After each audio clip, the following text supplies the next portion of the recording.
la valorisation de la profession enseignante, pour moi, elle est importante et essentielle. Et je trouve qu'on ne le fait pas assez. Vous savez, moi, on change les programmes d'études, on change les organisations, on modifie beaucoup de choses. Mais pour moi, là, je suis convaincue, puis j'ai été enseignante pendant 17 ans.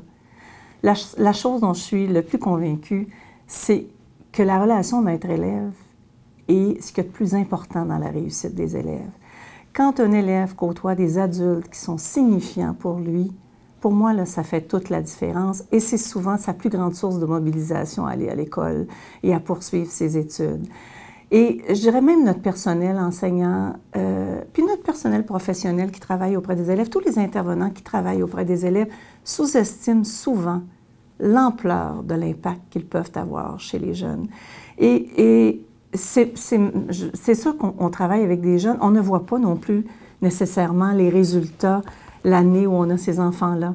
Mais lorsque, année après année, l'élève a des relations maîtres avec son enseignant, des relations avec ses enseignants qui sont positives, qui sont constructives, qui lui permettent de croire en lui, d'aller plus loin, regarde, ça lui donne des ailes. Et il n'y a pas un programme d'études, il n'y a pas une organisation matérielle qui va stimuler davantage un enfant que le contact qu'il a avec les adultes qu'il côtoie dans une école ou ailleurs. Alors ça, c'est une grande croyance que j'ai et je pense que ça sera ça encore en 2020 ou en 2040.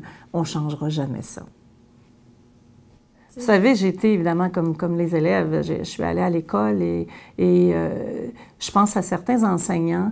Évidemment, quand on va à l'école ou quand on fait le bilan, quand on sort de l'école, on se souvient des enseignants qui nous ont traumatisés, je vais dire comme ça, ou enfin, peut-être un grand mot. On se souvient des enseignants où ça a été plus difficile, avec qui ça a été plus difficile, mais on se souvient aussi des enseignants qui nous ont inspirés, qui nous ont influencés.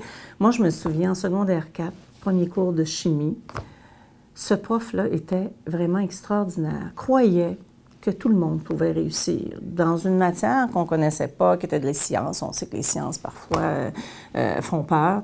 Et moi, là, j'étais prête à la fin de mon cours à devenir une chimiste. Il avait fait de moi, là, une chimiste et j'étais convaincue que je m'en allais dans ce métier-là. Évidemment, j'ai rencontré d'autres enseignants qui auraient pu faire de moi un mathématicien, une mathématicienne.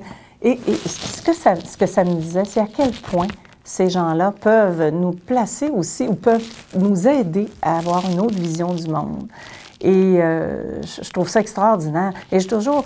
Le métier d'enseignant, c'est un métier tellement noble et tellement important. On dit que le médecin soigne le corps, mais les enseignants, les professionnels qui travaillent autour des élèves soignent l'âme. Et quand on réussit à amener le jeune le plus loin possible, bien, on l'amène à prendre sa place dans une société, à être heureux. Et là, il ne sera pas malade, il va pouvoir bien gagner sa vie. Alors, il va rester en santé même. En tout cas, on va l'aider à être en meilleure santé. Donc, c'est extraordinaire le rôle qu'on a, mais c'est tellement important. Et je pense que souvent, on n'est pas conscient de l'ampleur de ce rôle-là.